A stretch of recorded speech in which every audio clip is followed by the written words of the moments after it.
दीर्घकाळ रखडलेल्या अकोला जिल्ह्यातील शिवणी येथील विमानतळाच्या धावपट्टी विस्तार प्रकल्पाला पुन्हा गती मिळण्याची चिन्ह दिसू लागली आहेत। राज्य शासनाने विमानतळ विस्तारासाठी आवश्यक भूसंपादनास 189 कोटी 53 लाख रुपयांचा निधीस मंगळवारी प्रशासकीय आणि वित्तीय मान्यता दिली असून त्यामुळे शिवणी विमानतळाची धावपट्टी सध्या 1400 मीटरवरून 1800 मीटर पर्यंत वाढवण्याचा मार्ग मोकळा झाला आहे। शिवणी विमानतळाच्या धावपट्टी विस्तारासाठी अतिरिक्त 22.24 हेक्टर जमिनीचे संपादन आवश्यक आहे। यासाठी महाराष्ट्र विमानतळ विकास कंपनीला भूसंपादन संस्था तर जिल्हाधिकाऱ्यांना भूसंपादन अधिकारी म्हणून शासनाने यापूर्वीच नियुक्त केलं होतं।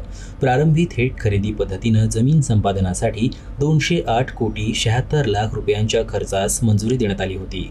मात्र संयुक्त मोजणी अहवालानुसार संपादनाधीन क्षेत्रात 486 भूधारकांचा समावेश असल्याचं स्पष्ट झालं।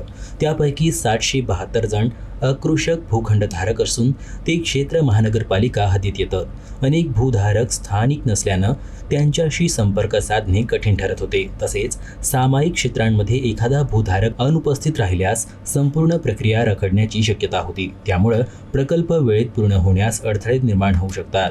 हे लक्षात घेऊन शासनानं थेट खरेदीचा निर्णय रद्द करत भूसंपादन कायदा 2013 अंतर्गत जमीन संपादन प्रक्रिया राबविण्याचा निर्णय घेतला। धावपट्टी विस्तारणानंतर मोठ्या क्षमतेची विमाने शिवणी विमानतळावर उतरू शकणार आहे।